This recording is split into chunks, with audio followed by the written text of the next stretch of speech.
এখন হচ্ছে আমাদের সকালের ব্রেকফাস্ট, ঘুগনি, মুড়ি, ডিম সেদ্ধ আর পেঁয়াজ।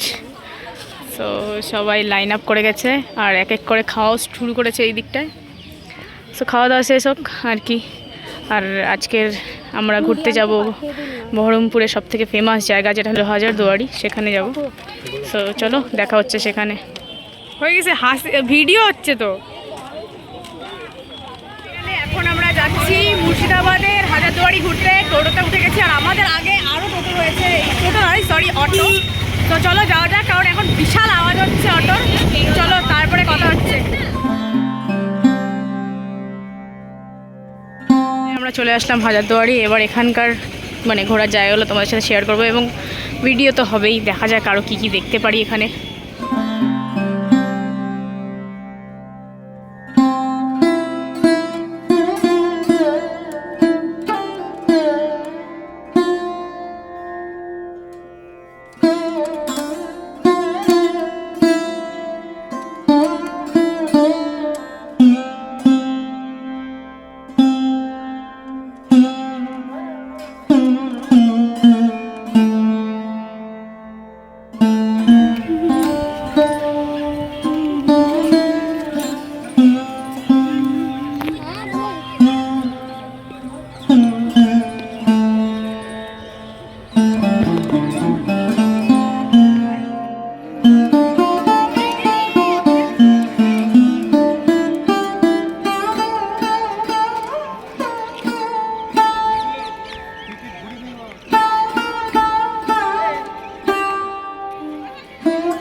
ভালো করে সকলে মন দিয়ে শুনবে।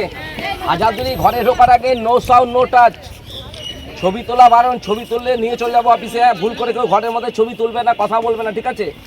বাহির পথ হচ্ছে এইটা দিয়ে, প্রবেশ পথ হচ্ছে নিচে দিয়ে, ক্লিয়ার?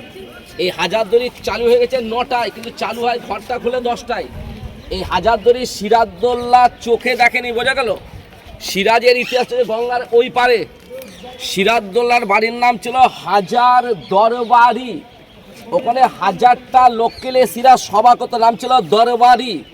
বাড়িটার নাম ছিল লালকুঠি, বাড়িটার নাম ছিল মনসুরগঞ্জ প্যালেস বা হাজার দরবারি। অর্থাৎ সিরাজের ভালো নাম মীর মোহাম্মদ মনসুর আলী জাফর খান। সিরাজ মানে রাষ্ট্রপতি, বোঝা গেল? সিরাজের কাহিনী 1757, এর কাহিনী হচ্ছে 1829, বোঝা গেল? এই হাজারদুয়ারি ছিল এপার বাংলা ওপার বাংলা, বিহার আদালত ছিল, কোর্ট ছিল। ভারতের প্রধানমন্ত্রী রাজীব গান্ধী, নুরুল হাসান ছিল রাজ্যপাল।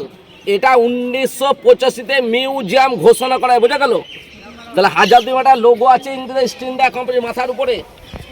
হাজারদুয়ারির সামনে অংশটা ভারতবর্ষের অনেক জায়গায় দেখা যায়, যেরাম Srirampur college, medical college, Raj Bhavan, McLeod Bhavan, town hall, আমেরিকার হোয়াইট হাউস পরে একই দেখতে, বোঝা গেল? যাকে গথিক মডেল বলা হয়। এই হাজারদুয়ারি তৈরি করলো কে? ব্রিটিশের গভর্নমেন্ট লর্ড বেন্টিং। তাহলে বেন্টিংয়ের নবাবটি কে ছিল? ওনার নাম ছিল হুমায়ুন জাহ। ইনি কে? মির্জাপুরের 5 পুরুষ পঞ্চম, বোঝা গেল? তাহলে হাজারদুয়ারি 3 তালা কেন? নিচে তালায় রেভিনিউ স্টাম্প অফিস, আগে পোস্ট অফিস ছিল না। দোতলা ছিল আদালত, এপার বাংলা ওপার বাংলা বিহার সব বিচার করার জায়গা। 3 তালা ছিল ইংরেজদের থাকা জায়গা, বোঝা গেল? তাহলে এই সিঁড়ি দিয়ে নবাব যখন দরবার আসতো, হুমায়ুন জাহ আসতো কোর্টে বিচার করতে, ওনার নাম ছিল নবাব নাজেম হুমায়ুন জাহ। যা হচ্ছে ফার্সি, যা মানে জজ, বোঝা গেল? হাজারদুয়ারির জন্ম হয়েছে 1829। 1837-এ কোর্টে বিচার চালু হলো। 1881-তে লাস্ট বিচার। 82-তে কলকাতা ট্রান্সফার হয়ে গেল, বোঝা গেল? তখন কলকাতার নাম ছিল আলীনগর, এখন হচ্ছে কলকাতা, বোঝা গেল? ক্লিয়ার? তাহলে হাজারদুয়ারি যে সিঁড়িদের নবাব যখন আসতো হুমায়ুন জাহ, দুপাশে ব্যান্ড আর বাজনা বাজতো, আর নবাব টকবাক করে ঘোড়ায় করে যেত, আর দুই দিকে দুটো কামানটাকে ফাটিয়ে তাকে ওয়েলকাম জানানো হতো, নবাব আর হ্যাঁ হুঁশিয়ার। এখন দুটো কামান ফাটে না, ব্যান্ড বাজনা বাজে না, নবাব আসে না, সকলে সিঁড়ি দিয়ে যাবে আর আসবে নবাবের দেশে, নবাবের মতো নবাবী মেজাজে ঘুরবে, বোঝা গেল? ওকে। এবার ঘরের মধ্যে ঢুকবে, ঢোকার টাইমে প্রথম ঘরে একটা কামান আছে ফাটা, যে কামানটাকে ফেটে মাঝে যুদ্ধ মানে মীর মদন মোহনলাল কে ছিল? সিরাজের 2 নম্বর সেনাপতি। 1 নম্বর কে ছিল? মীর জাফরের ভালো নাম মীর মোহাম্মদ জাফরিল মির্জা, কিন্তু আমরা বলি মীর জাফর বেঈমান, সিরাজকে যুদ্ধের ময়দানে হারিয়ে দিয়েছে। মীর জাফর একা বেঈমানি করেনি, বড় বড় মীর জাফর ঢুকে বসেছিল। তার নাম ছিল উমির চাঁদ, রাজবল্লভ, জগৎ শেঠ, রাজা নন্দকুমার, ডাকা দেবী সিং, সিরাজের মাসি ঘসিটি বেগম, কৃষ্ণের রাজা ইয়ার লতিফ, রানী ভাবনি সবাই জড়িত ছিল। হাইব্রিড মাগুর মির্জাপুর জালে ধরা পড়ে গেল, দেশিগুলো কাঁটা মেরে পালিয়ে গেল, যত দোষ নন্দ ঘোষ মির্জাপুর ফেঁসে গেল, ইতিহাস চেপে দিল। তাহলে স্যার হচ্ছে চাবুকের মালিক, আর তোমরা লেখক। স্যার যেটা বলবে তোমাকে লিখতে হবে। আমরা ইংরেজের লেখা এখনো পড়ে যাচ্ছি, বোঝা গেল? ইতিহাস পড়ে চেপে দিয়েছে। এবার ঘরের মধ্যে ঢুকবে, ঢোকার টাইমে 2টো আয়নার সামনে দাঁড়ালে তোমার মুন্ডু দেখা যায় না, হাত পাবে, বডি পাবে মুন্ডু ভ্যানিস। তাহলে হাজারদুলের আয়না, তোমার ফ্রেশ মুন্ডুটা খুঁজে পাওয়া যায় না। নবাব যখন দরবারে সিং বাবুটা টাঙিয়ে না, বাবু নিয়ে চলে যাবে, এটা নিষিদ্ধ, বন্ধ করে দেবো। কি দরকার 5 মিনিটের জন্য অপমান হবে? এবার ঘরের মধ্যে আয়নাটা কাজ হচ্ছে কি, আয়নাকে নবাব ধরো সবাইকে চোর ধরনে ফাঁদ পাতে, বোঝা গেল? তাহলে হিন্দিতে আয়নাকে কি বলে? হিন্দিতে বলে সিসা। এখন বাড়িটা চারিদিকে ঘুরছে সিসি ক্যামেরা, বোঝা গেল? ওটার নাম ছিল সিসা, এখন করছে সিসি। তাহলে হাজারদুইটা তৈরি করতে টাইম লেগেছে 8 বছর, খরচা 16.5 লক্ষ সোনার টাকা, যাকে স্বর্ণ মুদ্রা বলা হয়, বোঝা গেল?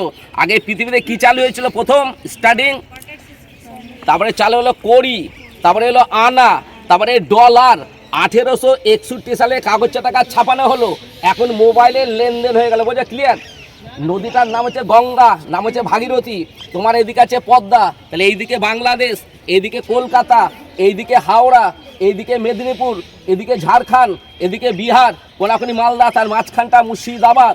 তোমরা ফুটবল প্লেয়ার, ঠিক আছে? আর স্যার হচ্ছে রেফারি, বাঁশি বাজানোর লোক, বাঁশি বাজানো তোমরা থেমে যাবে। তাহলে মেন তো স্যার। তাহলে মুর্শিদাবাদের রাজধানী হলে কি হবে? এপার বাংলা ওপার বাংলা, রাজধানী হলে কি হবে? মাঝখানে জলযোগের ব্যবস্থা, সুযোগ সুবিধা হবে। এই জন্য বাংলা বিহার মুর্শিদাবাদ, বোঝা গেল? আগে ছিল কর্ণ সুবর্ণ, তারপরে হলো গৌড় থেকে ঢাকা থেকে মুর্শিদাবাদ কলকাতা, কলকাতায় দিল্লি। নেতাজি বললো না দিল্লি চলো। এটা টাওয়ার ঘড়ি, হুগলি ব্যান্ডেলে ঘড়ি আছে চলে, বর্ধমানে ঘড়ি আছে চলে, লন্ডনে ঘড়ি চলে, এটা চলে না। টাইম দেখে অফিসে আসো, টাইম দেখে নামাজ পড়ো। ঘড়ির কাঁটামাটা কিচ্ছু নেই, ঘড়ির মেশিন খারাপ, কিডনি ড্যাম, না নড়ে না চড়ে। বিশালটা বাড়ি হোয়াইট কালার, নাম হচ্ছে ইমামবাড়া। কিন্তু হুগলি ব্যান্ডেল ইমামবাড়া আছে, লখনৌতে আছে ছোট ইমামবাড়া, বড় ইমামবাড়া, বোঝা গেল? এটা এশিয়ার মধ্যে সবচেয়ে বড় ইমামবাড়া। ইমামবাড়া মহরমের আকাশে চাঁদ উঠে না, চাঁদ রাত্রি থেকে পুরো বিল্ডিংটা খুলে দেয়। যিনি দুর্গা পুজো হয়, পঞ্চমী, সপ্তমী, অষ্টমী, নবমী, দশমী, ঠাকুরতলা সবাই মণ্ডপে যায়। ঠাকুর বিসর্জনে মণ্ডপ ফাঁকা, মহরম শেষ মানে ঘর ফাঁকা। মহরমে এলে হিন্দু মুসলিম খ্রিস্টান সকলকে ঢুকতে যায়। এনে তারওয়াল খেলা হয় না, লাঠি খেলা। মহরম মানে শোক, তাই শোক পালন করা হয় হাই হোসেন করে, বোঝা গেল? ইমামবাড়ার মাঝখানটা ধর্মীয় জায়গা, আর আগে কোনো হোটেল ছিল না। একদিকে মেয়েদের, একদিকে ছেলেদের খাওয়া দাওয়া থাকার ব্যবস্থা হলো, বোঝা গেল? এখন খাওয়া দাওয়া থাকার ব্যবস্থা হয় না, খালি মহরমায় চাঁদের 10 দিন। ওই কামানটা না বাচ্চা বলি, দেখতে পাচ্ছ সকলে? ওই যে বিশাল একটা তোপ, ওটা বাচ্চাওয়ালি তোপ। সামনে আছে জাহান কোষা, বিষ্ণুপুরে আছে দল মাদল, ঢাকাতে ঢাকেশ্বরী, এইটার নাম বাচ্চা বলি। আগে গঙ্গা শুকিয়ে তো, হাজারদুয়ারি তৈরি করতে নদী থেকে বালি লাগলো, নদী থেকে বালি কাটতে কাটতে কামান থেকে বালি চরে কুড়িয়ে পেলো। আর কুড়িয়ে পাওয়ার টাইমে গঙ্গাধারে টেস্ট করলো, ওই আওয়াজে অনেক বাচ্চা মারা গেল। এই জন্য কামানের নাম দিয়েছে বাচ্চাওয়ালি তো, বোঝা গেল? সামনে একটা ছোট্ট তাজমহল দেখাচ্ছে, নাম হচ্ছে সিরাজ মদিনা। সিরাজের দাদুর নাম ছিল আলিবদ্দি খা, সিরাজদৌলার মায়ের নাম ছিল আমিনা বেগম, সিরাজদৌলার বাবার নাম ছিল মোহাম্মদ জৈনুদ্দিন খান, মায়ের নাম ছিল আমিনা। আর দাদু ছিল আলীবর্দী, বোঝা গেল। এটা আরবের পবিত্র কাবার মাটি নিয়েছিল, সেই মাটিটা মাঝখানে রেখে এটা সোনা চাঁদি হিরে মুক্ত জহরা পানিতে তৈরি করলো। এখন সোনা চাঁদি হিরে মুক্ত জহরা পানি কিছু আছে? না। কিছু তো নেই। তাহলে মুর্শিদাবাদে ইংরেজ যখন এসেছিল ক্লাইভ, মুর্শিদাবাদকে দেখে বলেছিল লন্ডন। এত সুন্দর শহর ছিল মুর্শিদাবাদ। এখন বাবু মুর্শিদাবাদ লন্ডন নেই, পুরো হোয়াইট কালারে লন্ঠন লাগিয়ে দিয়ে সব তো নিয়ে নিয়ে ছেড়ে। এবার ঘরের মধ্যে একটা কুমির, বাঁশ, আয়না, অস্ত্র, হ্যাঁ সব লেখা রয়েছে, পড়বে। দোতলা দুটো প্লেট, নাম হচ্ছে টেস্টিং প্লেট। নবাবরা খাবার খেলে টেস্ট করে খেত, কেউ বিষ দিলে প্লেটটা ডিসকালার হয়ে যেত, বোঝা গেল। আর ওখানে দুটো মরা পাখি রয়েছে, নাম হচ্ছে হোমা পাখি। মহা আকাশে ডিম দিলে ডিমটা পড়তে পড়তে বাচ্চা হয়ে পালিয়ে যেত। আর এই ঘরের মধ্যে সিংহাসন রয়েছে, নবাব হুমায়ুন বসত, ঠিক আছে। তাহলে হাজারুদ্দিন তাকাচ্ছে এইদিকে আর ইমামবাড়া তাকাচ্ছে এই দিকে, বোঝা গেল। এখানে যে কটা নবাব ছিল এরা ইংরেজের অধীনে নবাব, আর সিরাজ ছিল বাংলা লাস্ট স্বাধীন নবাব, বোঝা গেল। তাহলে সিরাজ মানে হেরে গেছে। তো আমরা এতগুলো যদি কেউ সবাই মিলে থাকতাম, সিরাজ হারতো না। এটা ছকবাজ, সিরাজকে হারাতে হবে, না তো আমরা দুর্নীতি করতে পারবো না, বোঝা গেল। পৃথিবীতে কেউ ভালো কেউ বদমাস, রাত দিন হচ্ছে কেন, ভালো মন্দ পেঁচানো আছে, বোঝা গেল। এবার ঘরের মধ্যে ঢুকে বিশেষ সেকেন্ড ঝাড়বাতি, রাত্রে চাঁদের আলো হয়, আর দিনের বেলায় ঘরটা তালায় সূর্যের। ওই ঘরে ঢুকলে পয়সা শোধ, বুঝতে পারলে তো। কিসে আলো জ্বলতো? হিরে।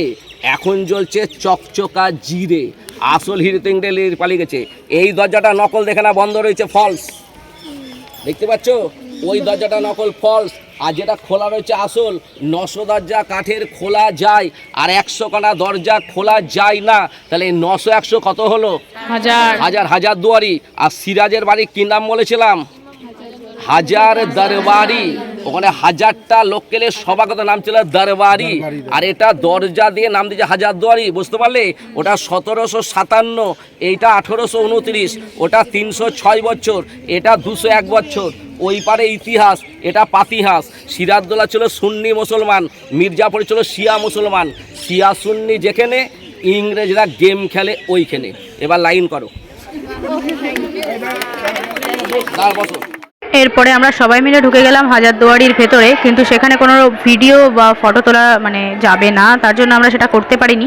তবুও বাইরে থেকে যতটা দেখাতে পারছি তোমাদের সাথে সেটাই শেয়ার করছি। ভালো লাগলে অবশ্যই আমার চ্যানেলটিকে সাবস্ক্রাইব করে দিও এবং পাশে থাকা বেল আইকনটিও ক্লিক করে দিও পরবর্তী আপডেটের জন্য।